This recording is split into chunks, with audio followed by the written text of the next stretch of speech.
Okay, thank you so much for joining us, Joy.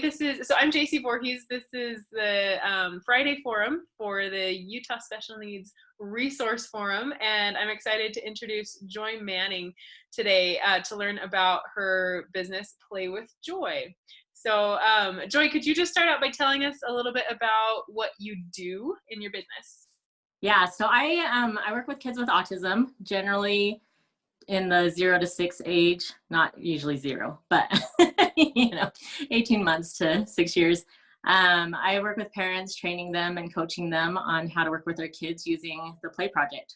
So. Awesome. And tell us a little bit more about the Play Project. Where is that? What's that based on? So the Play Project is based on DIR floor time.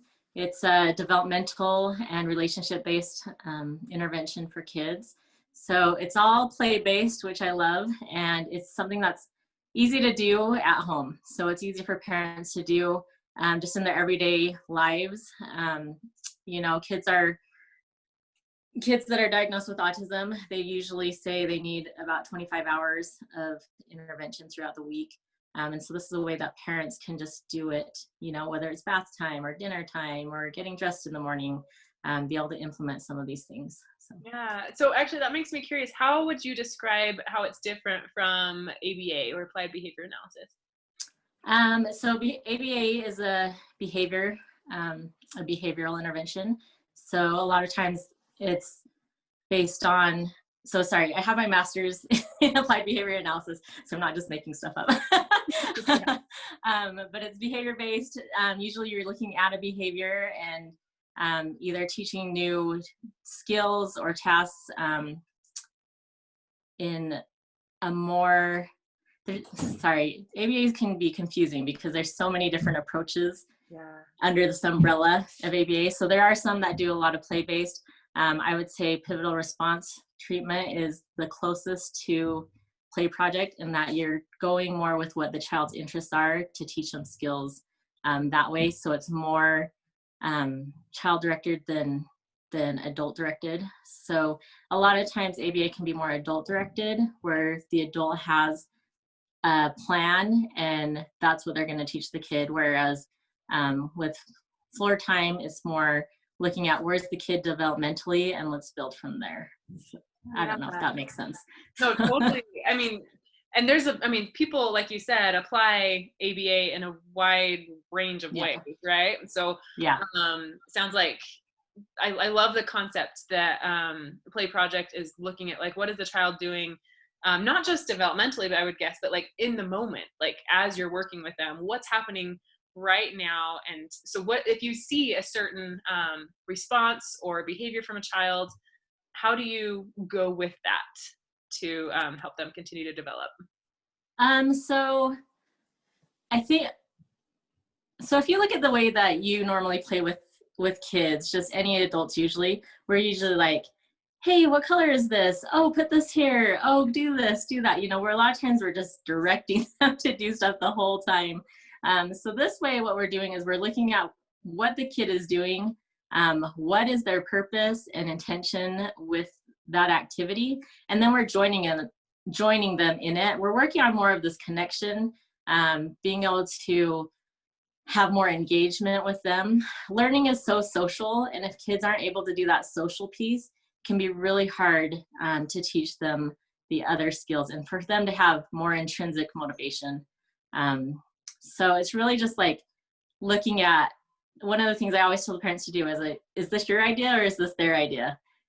While you're playing. And a lot of times you'll realize, oh, okay, that was my idea. Okay, that was my idea. So you want more of it's just like anything. If you're talking to someone and if you're taking control of everything, is that interaction really balanced? And we want it to be more balanced for these kids to be able for them to learn and problem solve and do all those things.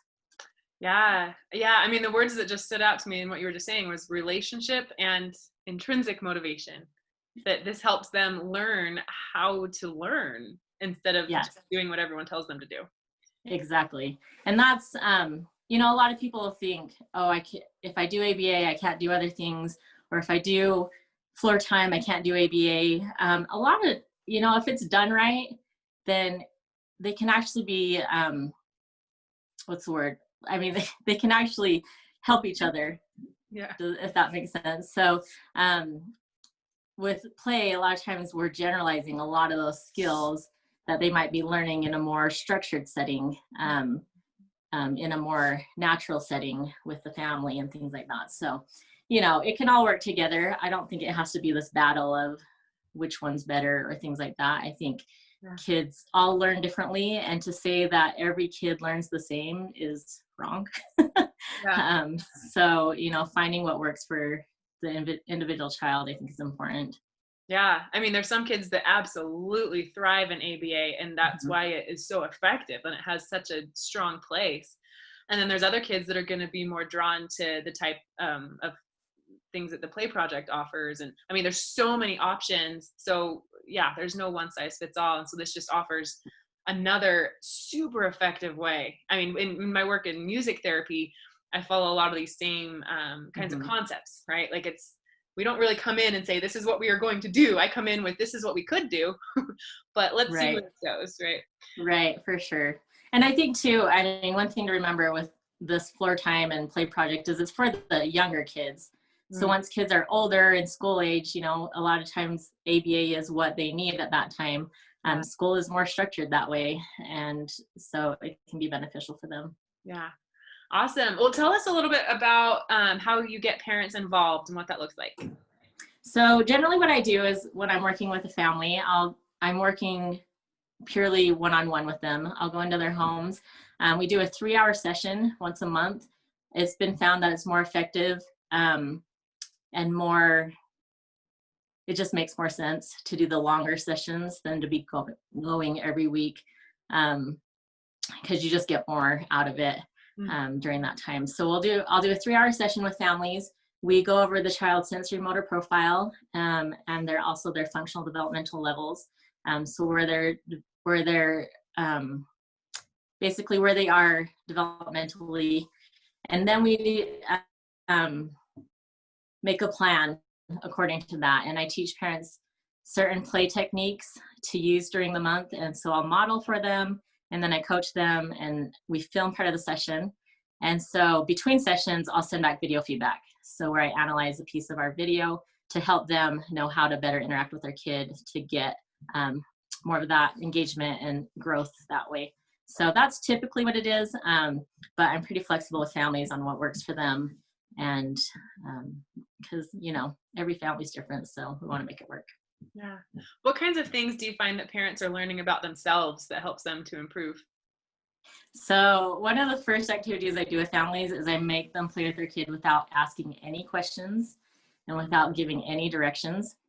And I'm not saying those things are bad. This is to bring awareness so that parents can know and realize how often they're doing that. And so it's kind of funny. Parents are usually like, oh my gosh, I did it again. I did it, you know, but they start catching themselves, because what I really want is I want questions and directions to be quality questions. I don't want them just asking every time, what's this? What's this? What's this? What's this? You know, I want those thinking questions or things that are going to have the child really have a good conversation if they're at that point. You know, and, you know, kids who aren't talking, why are we asking them so many questions at that time? You know, we want to just have that better interaction and things like that. So that's probably the funnest thing, is like watching parents as they're first learning and just being more aware of what they do. And then just tweaking things and seeing the progress that comes just from changing a few little things in their interactions. Yeah. Oh, I love that. I want you to come and watch me with my kid. Oh man, we all have room to grow, no matter what. So is this covered by insurance, or what does billing look like for? So it's not covered by insurance, unfortunately. But, you know, looking at what people's deductibles are on insurance, it's probably even cheaper than that. So I generally charge $300 a month. And that includes the 3-hour session, plus the video feedback, plus, you know, being available by phone or by email or things like that to help the families. So awesome. It's pretty, one of the reasons why, so Dr. Solomon is the founder of the Play Project. And one of the reasons he did this model was because it could be affordable for families. Sometimes it's hard to pay for 40 hours of ABA.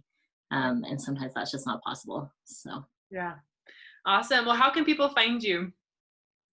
So you can go to my website at playwithjoy.com, or you can email me at joy@playwithjoy.com. So. Okay, awesome. Anything you want to leave us with? Any tips for parents or anything like that? Tips for parents, I would say, so one of my biggest things, and one of the things that I think is hardest for parents is when you have a child who's not communicating with you. So one of the things that we first work on is called circles of communication. And what that is, there's just these back and forth interactions. So when you open a circle, it's when the initiation, and when you close a circle, it's that response to that initiation. And so the goal is just to get as many as you can. So you have a kid that loses interest in you pretty easily. Maybe you only get 1 or 2 circles at a time. You want to try and get 3 or 4, and just stretching it out. If you have a kid who's talking and is able to pay attention and you get some good back and forth, then you want to start working on that quality of the interaction instead of the quantity. So that's where I would probably start. If I have some blog posts about that, if you're wanting to learn more, or, send me an email, we can talk about it. Awesome. Well, thank you so much for your time. It's so good to learn about this kind of stuff. I hope that some parents out there are like, oh, that's what I've been looking for. So Me too. you. Okay. One more thing I was going to say. Sorry. I just found out yesterday that I received a grant from the Autism Council of Utah. So it's going to help me to create a course for families.